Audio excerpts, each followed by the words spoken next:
قال جمال بالماضي مدرب المنتخب الجزائري إنه سيقوم ببعض التغييرات على تشكيلته الأساسية التي ستواجه بوركينا فاسو غدا السبت في الجولة الثانية من دور المجموعات لكأس أفريقيا.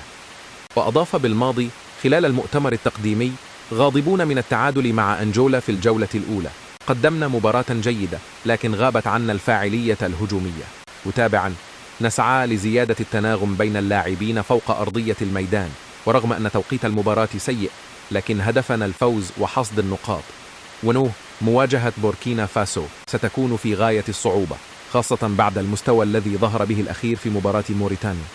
ولفت: لا نفكر كثيرا في الإحصائيات، صحيح أنها جزء مهم من كرة القدم لكنها لا تقلقنا. وأوضح بالماضي: عندما تسألونني عن رياض محرز أقول لكم إنه عرضة للانتقادات منذ زمن بعيد.